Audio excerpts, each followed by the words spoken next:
Comment étiez-vous habillés? Nous étions bien habillés, les Français. On avait des pantalons rouges, un képi rouge, et puis une veste bleue. Et avec ça, on était beaux. Les Allemands, eux, ils étaient habillés comme il faut. Ils étaient habillés de couleur terre, couleur bleu foncé, là, un petit peu. Les Allemands, ils disaient, allez, voilà les Françaises. Parce que c'était des silhouettes, c'est rouge, là. Alors, ça fait qu'ils voyaient de loin. Ça fait qu'après, ils nous ont donné des salopettes bleues pour couvrir les pantalons rouges. Et puis, manchons pour couvrir le béret. Ça fait qu'on n'était pas si rouge. Et puis après, ça a été la tenue bleu horizon. Mais plus tard, alors. Oui. À quelle époque vous l'avez eu?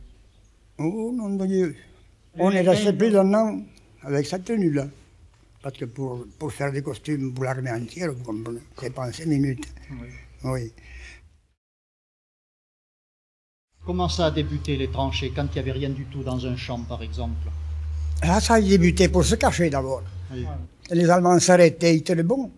Alors, on n'attaquait pas toujours. Alors, il fallait commencer à faire un petit trou pour se cacher le nez. Petit à petit dans la nuit, on améliorait son petit trou. On se garait, quoi, la tête. Et puis après, les régiments qui venaient après, ils continuaient le travail qu'on avait commencé. Quand il pleuvait? Qu'il pleuve ou qu'il pleuve pas, on était là, il fallait bien y rester. On était trempés le matin des fois, encore l'été, ça allait bien, l'hiver. Des fois, quand on se réveillait, on avait la capote raide de gel quand il avait tombé la rosée, là, et gelé là-dessus. Alors petit à petit, c'est venu qu'on a fait des abris alors formidables, des abris profonds où on rentrait 50, 60 dedans. Mais ça a duré longtemps encore. Vous couchiez là-dedans? Et on couchait, bien sûr, où voulez-vous, on couchait. Il n'y avait pas de maison. Oui. Il y a des abris, c'était intenable pour y dormir. Qu'est-ce qu'il y avait dans les tranchées? Des gros rats, alors. C'était épouvantable. Et puis pour les tuer, c'était pas possible. Il y en avait partout, dans les gourdes, il y en avait dans les champs, il y en avait partout. Ils nous donnaient les puces, ces salauds-là. Intenable. Mais les puces, la nuit, sur la figure, là, moi, je ne pouvais pas les encaisser, il fallait que je sorte dehors. Autrement, les poux, il y en avait, tout le monde en avait. Il y en avait dans les pantalons, il y en avait dans la veste, il y en avait partout. Il y avait des totos, on disait, des totos, c'était les poux. On a composé une chanson une fois, la valse des totos. Comment elle disait? Digo Dios cocalo, la valse des totos, c'est la gratouillette.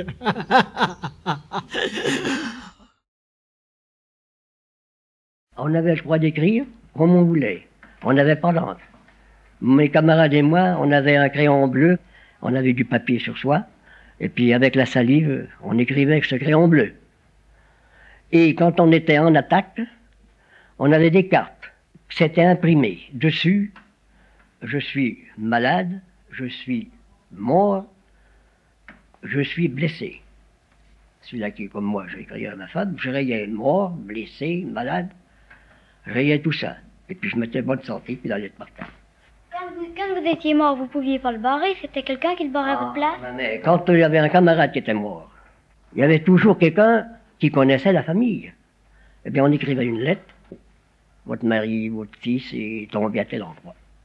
Puis c'est tout. Où il est prisonnier. Le 11 novembre, on devait attaquer le matin. Alors, on avançait. Puis c'est pas encore clair. Tout d'un coup, vers 8h moins 20, il y a le cycliste qui est arrivé. Il dit arrêtez les gars, il dit tout est fini à 11h. On ne voulait pas le croire. Mais on n'a pas avancé 20 cm de plus, je vous le jure. On a arrêté pile. Si vous en faites pas, c'est fini à 11h. Vous l'avez cru? À moitié. Alors il a demandé où était le capitaine. Il dit le capitaine doit être sur la gauche. Parce qu'heureusement pour nous, il y avait un fort brouillard. Alors les Allemands ne nous ont pas vus. Ils ne nous voyaient pas. On avançait sans bruit. À travers les champs. Ouais. Alors, le capitaine, il a trouvé le capitaine est arrivé, il dit les gars, arrêtez, tout est fini à 11h. Ça c'était. Il nous faisait plaisir.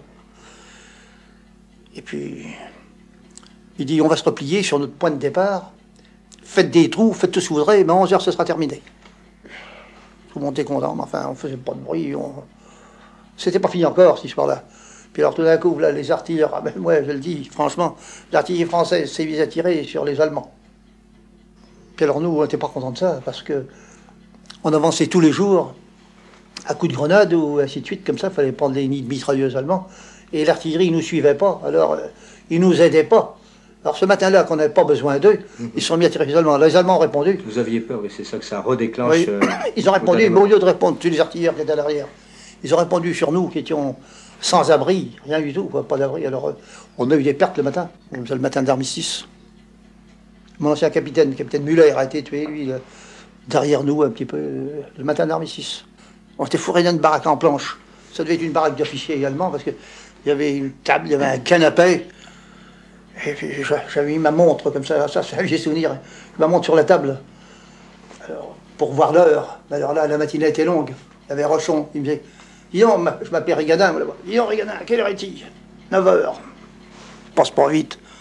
Un moment après. Dis donc, quelle heure est-il? 9h10. Oh, c'est pas possible. Un moment après, quelle heure? 9h15.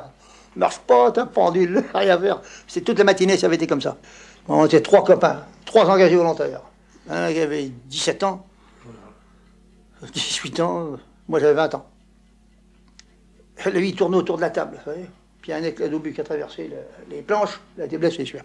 Puis moi, je me suis caché dans les canapés, couché comme ça, sur le canapé, et puis je mettais mon bouteillon à soupe, vous savez, là. Puis ma crosse de fusil, tout ça pour me garantir la figure, parce que les éclats traversaient les baraques. Hein. D'abord, les baraques tombaient et dégringolaient. Ah oui, ça durait jusqu'à 11h moins 10. Et puis alors, tout d'un coup, on entend un coup de sifflet. Alors moi, j'étais le plus près de la porte. Je sors en vitesse, fusil à la main, naturellement. Puis on aperçoit des Allemands, 3 Allemands qui étaient au coin d'une baraque, au bout du camp, là-bas. Puis qui nous faisaient signe. Alors on les a laissés venir. On est tous sortis, d'ailleurs. Ils sont venus nous trouver. Alors ils étaient enchantés, ils étaient aussi heureux que nous. Et puis alors nous, les gars, c'était comme des fous. Tout le monde s'embrasse. Il y en a qui sautaient haut comme ça, il y en a qui pleuraient, il y avait de tout.